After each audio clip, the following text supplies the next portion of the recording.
दोस्तों नमस्कार। आज मैं पुनः डी.आर. पटेल पलक हिंदी अकादमी में आप सबका स्वागत करता हूं। और दोस्तों चलते हैं, आज लेखक परिचय के बारे में विस्तार से चर्चा करेंगे कि लेखक परिचय किस तरह से लिखा जाता है और कैसे हमें परीक्षा में पूरे अंक प्राप्त होते हैं। तो दोस्तों हेडिंग डालते हैं लेखक परिचय, और यहाँ पर क्या करेंगे कि पेपर में जो भी लेखक परिचय आता है, जिसका लेखक परिचय लिखना है, उसका हम यहाँ पर नाम लिख देंगे। तो डॉट डॉट कर दिया। इसके बाद हेडिंग डालते हैं। तो हेडिंग में हमने डाला, पहली हेडिंग होती है पेपर में, पहला पॉइंट होता है 2 रचनाएं। तो हमने क्या किया दोस्तों, 2 रचनाएं हेडिंग डाली। और इसके बाद 2 रचनाएं हेडिंग डालने के बाद हमें 2 रचनाएं लिखना है। तो नंबर 1 रचना और नंबर 2 रचना। इस तरह से हमने क्या किया, यहाँ पर उनकी 2 रचनाएं लिख दी। और फिर आगे देखते हैं क्या हेडिंग डालते हैं। तो पेपर में दोस्तों क्या होता है कि दूसरी जो हेडिंग होती है उसमें भाषा होगी। क्या होती है? भाषा होती है। तो जो लेखक परिचय आपकी परीक्षा में पूछा जाता है वो इस तरह से होता है। तो इसमें जो दूसरी हेडिंग हमने भाषा डाली हुई है, भाषा में हमें किस तरह से लिखना है जी आप लोगों को मैं बता रहा हूँ। तो दोस्तों क्या करेंगे कि हेडिंग भाषा डालेंगे और इसके बाद यहाँ पर डेड डैश कर देंगे। जिस कवि का भी आता है उसका यहाँ पर क्या आएगा, नाम आएगा। और इसके बाद फिर लिखते हैं क्या होगी, भाषा में क्या लिखते हैं, किस तरह से डिटेल करते हैं। तो लिखेंगे डेड डैश जी ने अपनी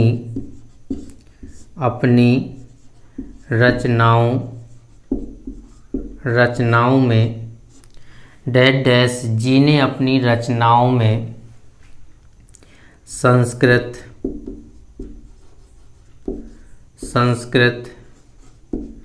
भाषा के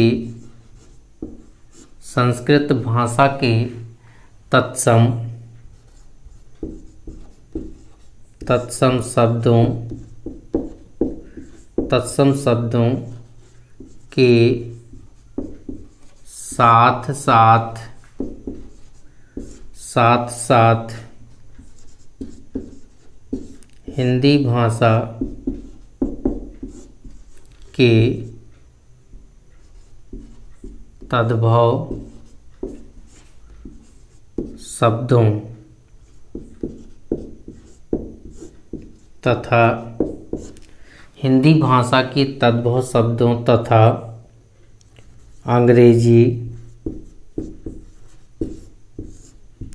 उर्दू, फारसी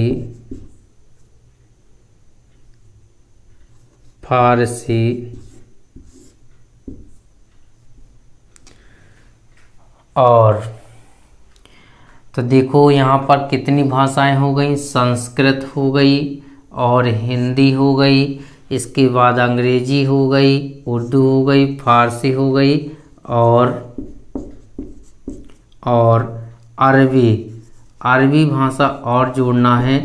तो ये 4-5 क्या हो गई आपकी भाषाओं के नाम हो गए। तो अरबी आदि सभी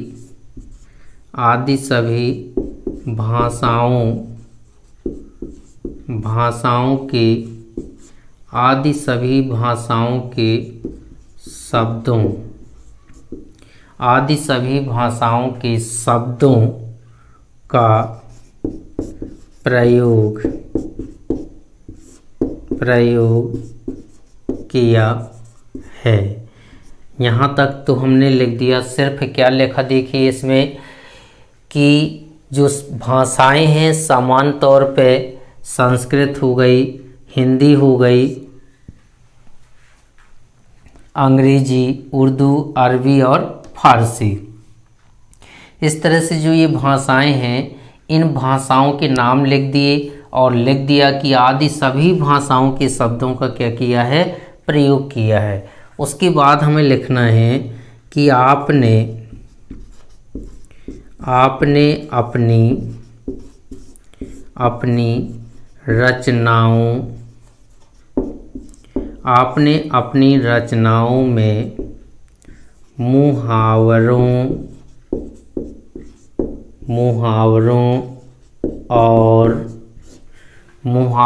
और लोकोक्तियों, क्या लिख दिया, लोकोक्तियों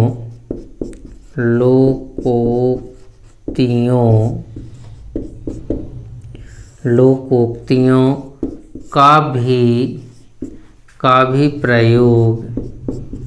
प्रयोग किया है जिससे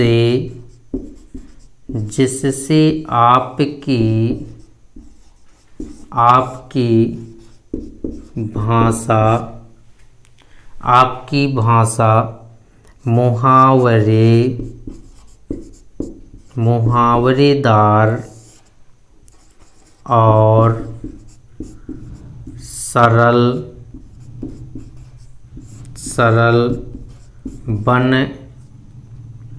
मुहावरेदार और सरल बन गई है। क्या हो गई है, सरल बन गई है। तो इस तरह से क्या करना है, आपको भाषा लिखनी है दोस्तों। तो इसमें क्या है, लिखते समय आप लोग थोड़ा बहुत अगर अपनी भाषा में बदलाव कर देते हैं, आपके लिखने से भाषा बदल भी जाती है तो भी कोई दिक्कत नहीं है, लेकिन लिखना क्या क्या है, इस तरह से आपको लिखना है कि 2-4 भाषाओं के नाम लिख देना है, क्योंकि हिंदी एक ऐसी भाषा होती है जिसमें सभी भाषाओं के शब्दों का क्या हो जाता है, समावेश हो जाता है। क्योंकि हिंदी भाषा में वो शक्ति होती है कि सारी भाषाओं के शब्दों का कहते हैं उसमें संग्रह या समावेश किया जा सकता है। तो जो भी लेखक हो, चाहे वो कवि हो, अगर कविता या फिर रचना लिखी जाती है उसके द्वारा, तो उसमें हिंदी और संस्कृत के तो शब्द होते ही हैं, साथ साथ में अंग्रेजी, उर्दू, अरबी, फारसी आदि भाषाओं के शब्दों का क्या हो जाता, समावेश हो जाता है। एक आधने का शब्द आ जाते हैं। हमारे बीच में भी ऐसे बहुत सारे शब्द प्रचलित हैं जो कहते अन्य भाषाओं के हैं, लेकिन उन्हें हम इस तरह से दैनिक जीवन में उपयोग करते हैं कि वो हमें ऐसे लगते हैं कि वो अपने ही हैं, अन्य दूसरी भाषाओं के नहीं हैं, लेकिन ऐसा दोस्तों नहीं है।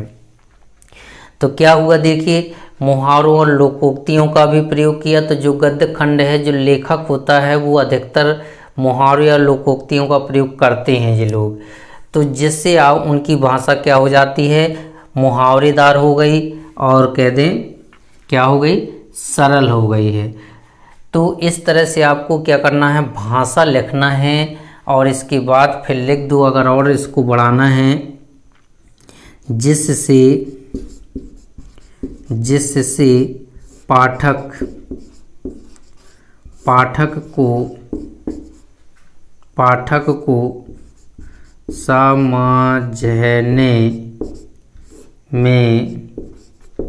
पाठक को समझने में कठिनाई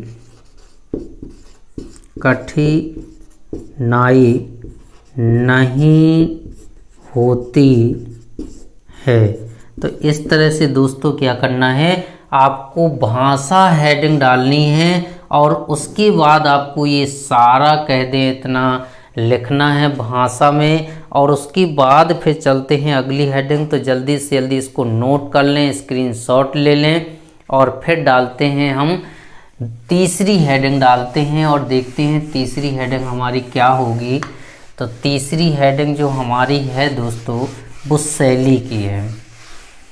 और शैली किस तरह से लिखते हैं परीक्षा में कि हमें पूरी अंक मिल जाएं, तो देखिए दोस्तों, देखना मत भूलें। लेखक परिचय बनाने का एक तरीका आपके सामने मैं लेकर आया हूं, किस तरह से लिखना है आपको। तो अगली हेडिंग हमने दोस्तों जल्दी से डाल ली, क्या है, शैली। और इसमें देखिए क्या लिखना होता है। तो देख, इसमें भी क्या करते हैं कि डैश डैश कर देते हैं, यहाँ उनका नाम लिखेंगे और लिख देंगे कि जी स्वयं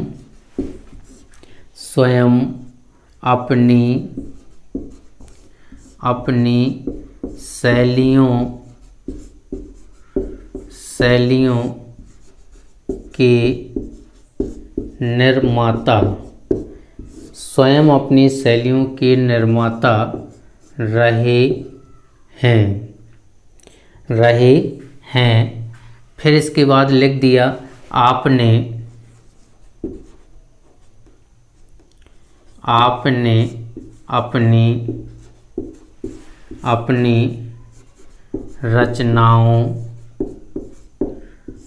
अपनी रचनाओं में अनेक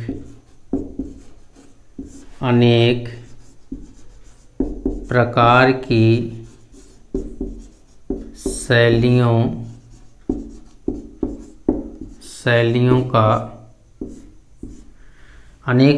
की शैलियों का प्रयोग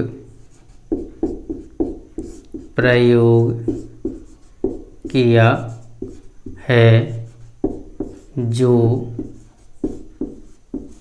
निम्न हैं। इस तरह से क्या करते हैं, ये 2 लाइनें लिख देते हैं और इसके बाद जो करना होता है वो देखते हैं दोस्तों। क्या करना है कि अब हमने हेडिंग डाली, शैली है, देखिए तो यहाँ पर आपको शैलियों के नाम लिख के उन्हें 2-2, 3-3 लाइन में वर्णन करना है। तो हमने हेडिंग डाली दोस्तों, क्या डाली, वर्णनात्मक हेडिंग डाली है हमने। तो आप लोग भी जल्दी से जल्दी हेडिंग डाल लें और लिख लें वर्णनात्मक शैली, जल्दी से लिख लें। तो किस तरह से लिखना है दोस्तों, ये अच्छी तरह से आप लोग समझ लें, नोट कर लें। तो इसमें क्या लिखेंगे, कैसे लिखेंगे, तो इसमें भी आपको क्या करना है, डैश डैश करना है और लिखना है कि जी ने अपनी रचनाओं में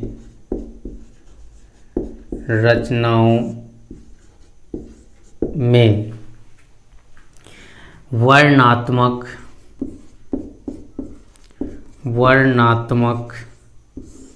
शैली का प्रयोग किया है।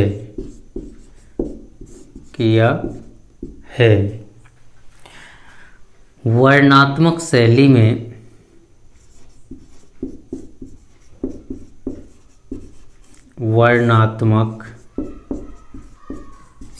में वर्णन की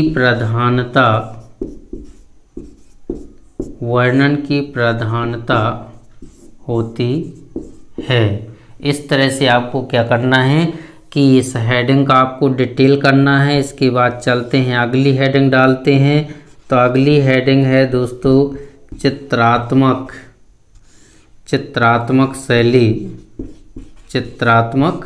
शैली हेडिंग डालते हैं और इसमें देखते हैं क्या लिखना है। तो लिख देते हैं कि यह चित्र प्रधान शैली है, यह चित्र प्रधान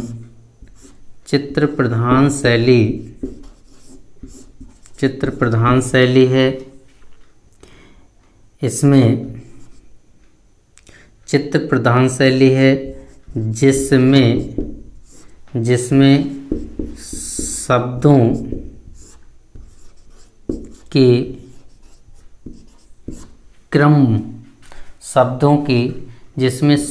के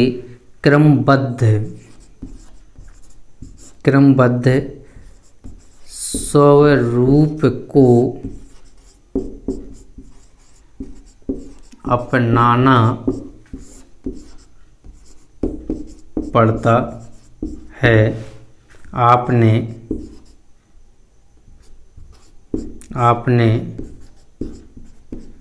चित्रात्मक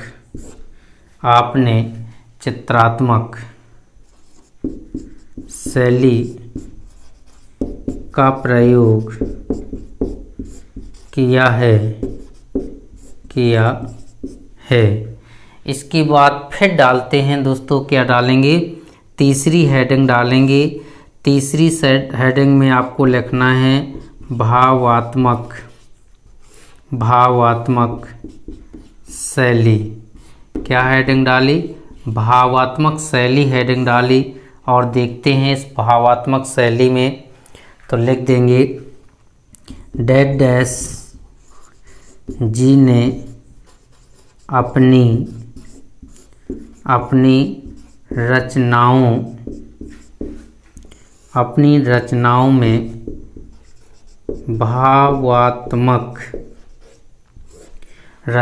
में भावात्मक शैली का प्रयोग किया है। इसके बाद आपको और लिखना है इसमें, तो जल्दी से जल्दी इसको नोट कर लें और फिर मैं यहाँ से आपको मिटा के और देखते हैं क्या लिखना है। तो जल्दी से जल्दी दोस्तों आप लोग नोट करते जाएं और देखते हैं भावात्मक शैली जो हमने यहाँ डाली। भावात्मक शैली का प्रयोग, अपनी रचनाओं में भावात्मक शैली का प्रयोग किया है। इसके बाद फिर इसी में आगे और लिखना है अभी। तो क्या लिखना है? भावात्मक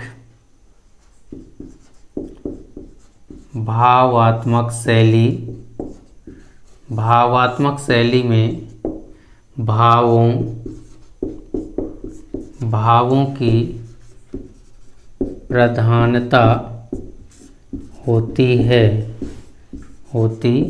है। इस तरह से आपको तीसरी हेडिंग पूरी करना है और इसके बाद चौथी हेडिंग जो डालनी है दोस्तों वो है हास्य व्यंग्य शैली। क्या है? हास्य व्यंग्य शैली डालना है आपको चौथी हेडिंग। तो देखिए दोस्तों, किसी भी हेडिंग में आपको कुछ भी याद नहीं करना है, तो किस तरह से लिखा जाता है ये चीज़ आपको गौर से देखना है बस। तो इसके बाद इसमें भी आपको क्या करना है? डैश डैश करना है और लिखना है कि जी ने अपनी रचनाओं में डैश डैश जी ने अपनी रचनाओं में हास्य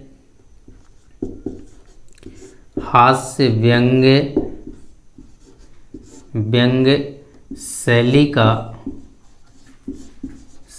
का प्रयोग किया है। इस तरह से आपको क्या करना है कि इस शैली का भी प्रयोग करना है। इसके बाद एक और शैली की हेडिंग डाल लेते हैं हम।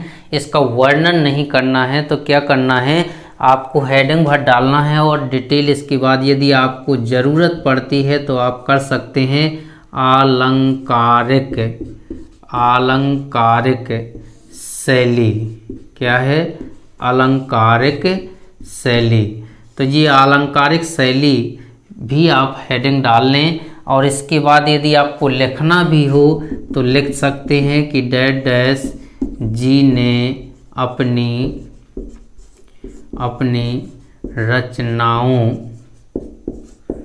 रचनाओं में अलंकारिक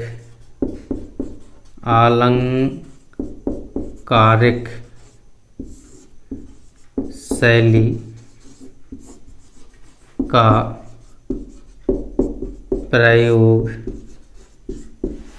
किया है। इस तरह से आपको शैली जो हेडिंग थी उसको पूरा करना है और जल्दी से जल्दी दोस्तों इसको क्या कर लें? स्क्रीनशॉट ले लें, नोट कर लें। और इसके बाद देखते हैं साहित्य में स्थान जो हमारा बचा हुआ है वो किस तरह से लिखा जाता है। साहित्य में स्थान, तो परीक्षा में दोस्तों साहित्य में स्थान नहीं भी पूछा जा सकता है, तो मैं अभी बताऊंगा प्रश्न लिखने के लिए प्रश्न कैसा आता है और फिर उसके बाद आपको क्या लिखना है। तो दोस्तों क्या करेंगे, जल्दी से जल्दी आप लोग अगली हेडिंग डाल लें, पहली, दूसरी, तीसरी और ये आपकी क्या होगी? चौथी हेडिंग होगी। क्या? साहित्य में स्थान होगी।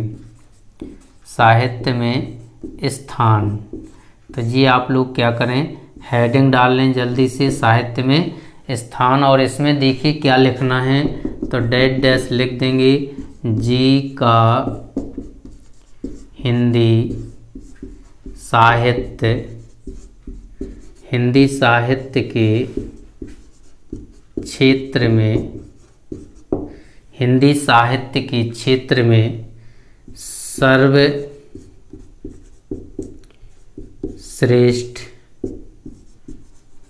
स्थान रहा है। आपको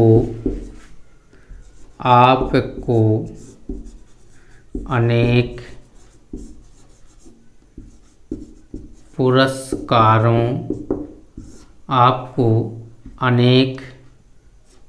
पुरस्कारों से सम्मानित भी किया गया है। इस तरह से आपको 2 लाइन में साहित्य में स्थान पूरा कर देना है। तो अब दोस्तों क्या करते हैं, देखते हैं परीक्षा में जो प्रश्न आता है वो किस प्रकार का होता है। तो हमने एक प्रश्न लिखा है दोस्तों, क्या लिखा कि आपके इसमें कोई भी कवि हो सकते हैं। मैं उदाहरण के तौर पे ले लेता हूँ कि मैंने लिख लिया प्रेमचंद, मैंने प्रश्न लिया प्रेमचंद अथवा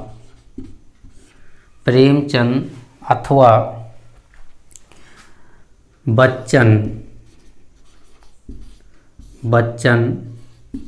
जी का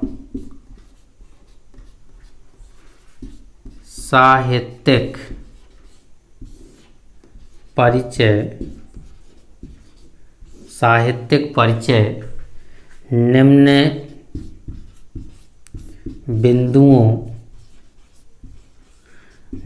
बिंदुओं के आधार पर लिखें। इस तरह से दोस्तों क्या होगा, प्रश्न आएगा। आपके बिंदु क्या होंगे, दो रचनाएं। इसके बाद दूसरा होगा आपका भाषा, और इसी के आगे लिखी होगी आपकी क्या, शैली लिखी होगी। और इसके बाद जो तीसरा होगा वो होगा साहित्य में क्या होगा, स्थान होगा। तो इस तरह से आपके सामने क्या होगा दोस्तों, प्रश्न होगा। इसको गौर से देख लें किस तरह से प्रश्न आएगा परीक्षा में।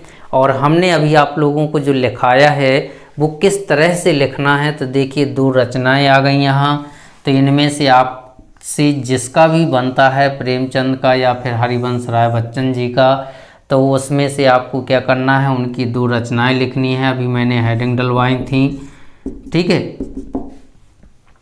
इसके बाद यहाँ भाषा और शैली आ गया दोस्तों। तो क्या करते हैं कि भाषा की अलग हेडिंग डालते हैं और शैली की अलग हेडिंग डालते हैं। शैली के अंदर फिर हेडिंगें डालते हैं, शैलियों के प्रकार डालकर लिखते हैं। इसके बाद साहित्य में स्थान लिखते हैं। तो ऐसा लिखने से दोस्तों क्या होता है, आपकी परीक्षा में नंबर जो हैं वो पूरी के पूरे मिल जाते हैं, एक भी अंक आपका माइनस नहीं होता है।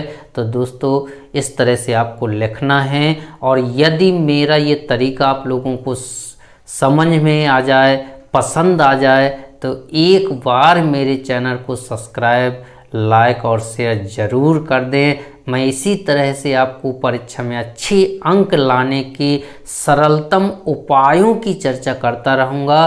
तो आज के वीडियो में बस इतना ही। अगले वीडियो में पुनः मिलेंगे। जय हिंद, जय भारत।